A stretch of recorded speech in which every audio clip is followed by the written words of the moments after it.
إن الحمد لله نحمده ونستعينه ونستغفره ونعوذ بالله من شرور أنفسنا ومن سيئات أعمالنا من يهده الله فلا مضل له ومن يضلل فلا هادي له أشهد أن لا إله إلا الله أشهد أن محمدا عبده ورسوله.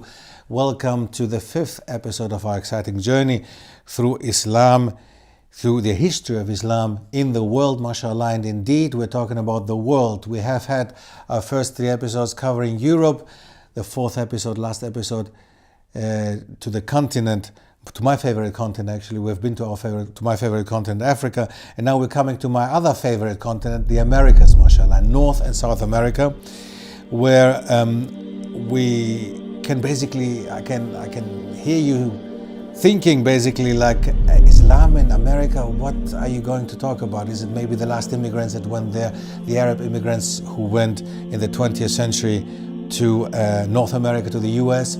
No, not at all. We're actually not going to talk about USA at all. We don't have the time, unfortunately. Not that there is no Islamic history there. There is. However, we're going to focus a bit on South America and the Caribbean, which has really a lot to offer, enough for a small episode like this. The other thing, of course, is that if we go and look into the cultural evidence that has been left behind in the Americas, we can see statues, for example, nowadays that resemble pretty much the features of these statues look more African than indigenous Native American. This is taken as evidence as well that African Muslims must have been to the Americas and must have traveled to South America as well as to the Caribbean. Again, we don't have the time to go deeper into everything, but it gives you a general idea that indeed there has been a connection before Christopher Columbus, and that Muslims from Al-Andalus as well as from Africa, from the Malian kingdom, for example, must have been in the Americas and must have been doing some trade already with the Native Americans.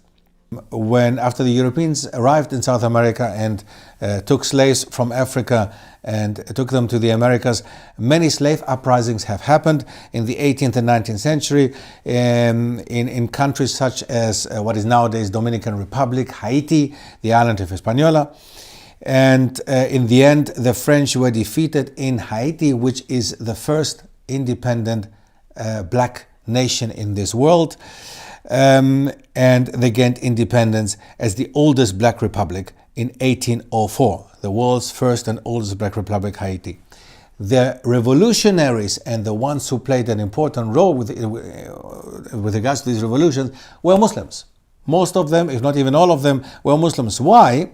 These revolutions, not only in the Caribbean, but also in Brazil and in South America in general, are mainly led by Muslims, because these Muslims, the Africans who went over to America, who were taken to America, the only ones who could communicate with each other were Muslims who spoke Arabic, because otherwise they would speak different dialects, because Africa, again, it is not one country, it is 53 countries. Within these 53 countries, there are thousands of different languages.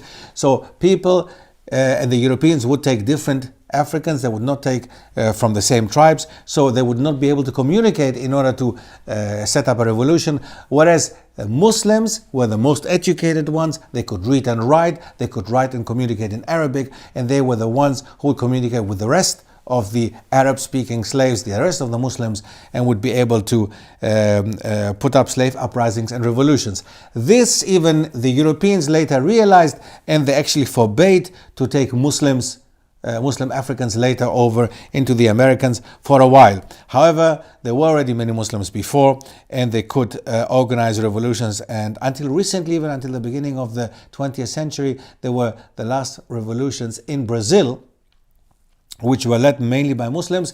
And these Muslims were gathering in mosques. You would not believe it, but Brazil had already in the 20th century a number of mosques throughout the territory, the Brazilians. And these mosques were closed down after revolutions, and they would meet there. Indeed, they would take them as a political center, and they would meet there, and they would organize revolutions in mosques in Brazil. So for that reason, nowadays, again, we have to understand, that's why history is important. We have to understand why in Brazil, for example, there were no mosques anymore. After a while, it took them a long time to start establishing mosques again, because they looked at them as centers of political uprising, of course. Slavery was abolished in certain parts. Well, slavery was abolished in several empires. The British were the first ones, the Dutch in 1833. Spain abolished slavery in 1811, with the exceptions of Cuba, Puerto Rico, and Santo Domingo. France abolished slavery in its colonies in 1848, so by the mid of the 19th century. However, the law was saying slavery was abolished, but still there was a lot going on with regards to slavery, and Muslim slaves were not allowed to practice their religion. They were not allowed to pray. It was impossible actually for a Muslim slave to practice the deen, and they actually had to, their children were supposed to be educated in a Christian church, in a Christian school, and in a church.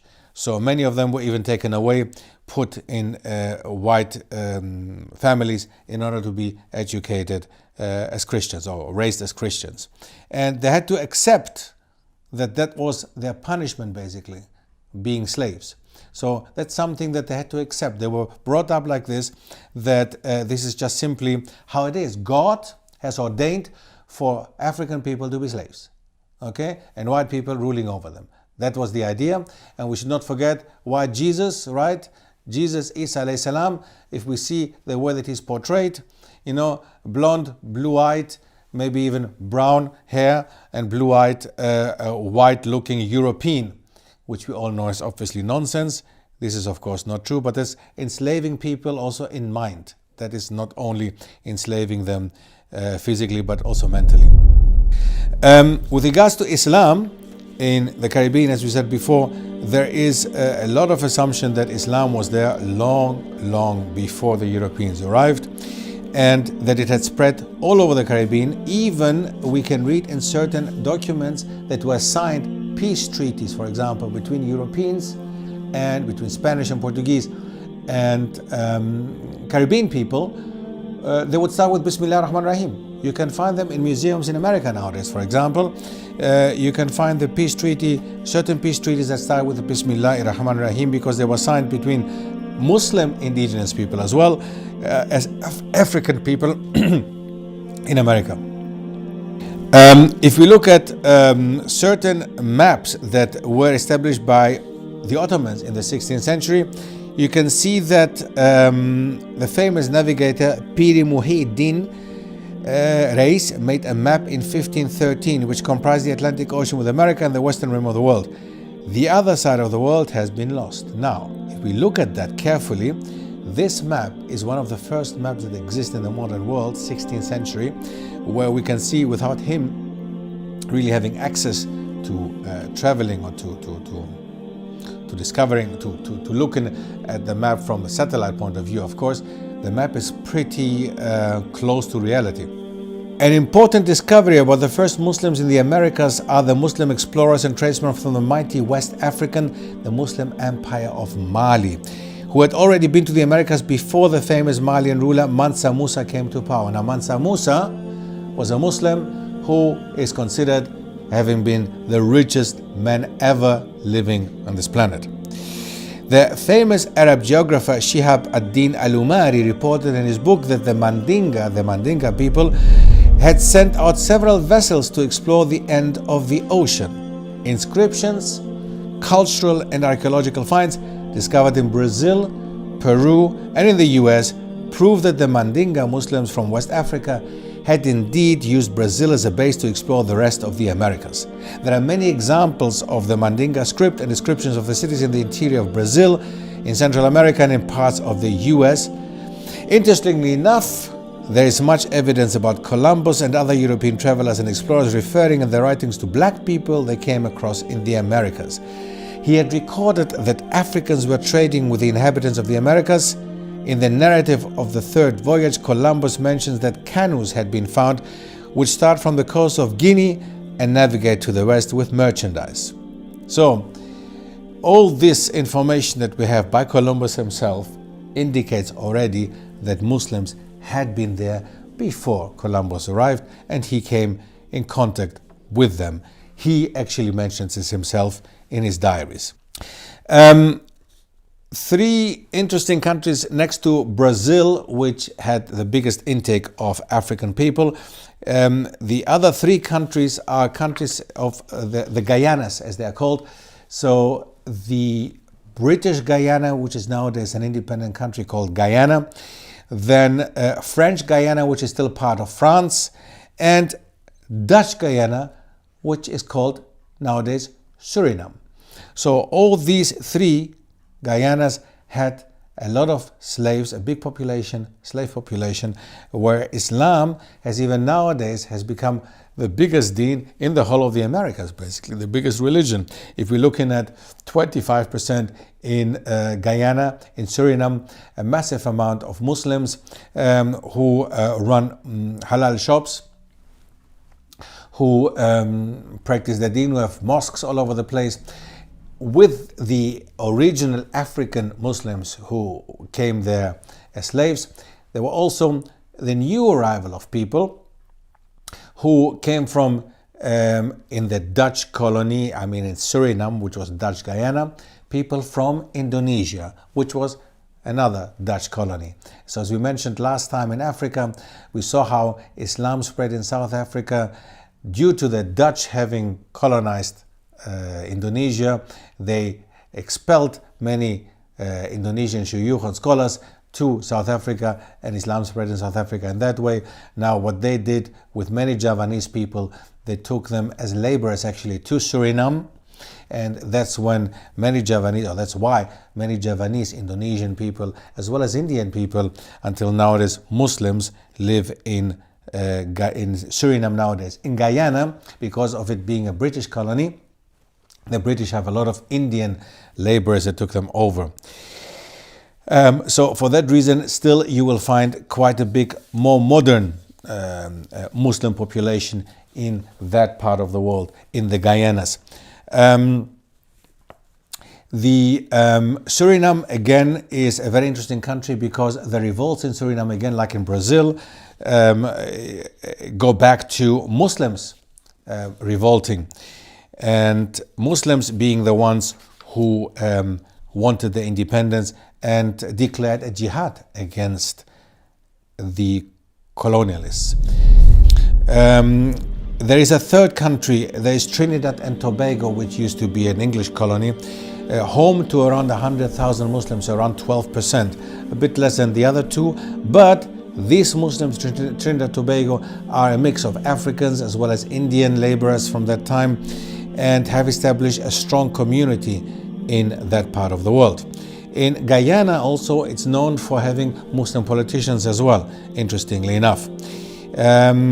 Also these countries, the Guyanas as well as Trinidad and Tobago, they do have also population of Hindus and Christians from India, for example. So the mix of the Caribbean people is massive. Eid al-Fitr, by the way, or the Eid holidays are celebrated as holidays in Suriname, and even the president is, on the day of Eid, is present himself. So these are great developments, I think, in the last couple of years, and this is the more modern development of Islam in the Caribbean, but also in South America. Now, Brazil, as we said, the biggest intake of African slaves, but also African Muslims, but then also the northern part of South America, where the Guyanas are, which have the biggest population of Muslims in the whole of the Americas. Now, USA, North America, this is a story in itself, a very interesting story, and it's not only because of immigrants coming from the Muslim world in the 20th century, but long before as well. The connection that was there with Al-Andalus, and many Spanish and Portuguese Jews and Muslims wanting to flee basically the Reconquista and going rather to the Americas.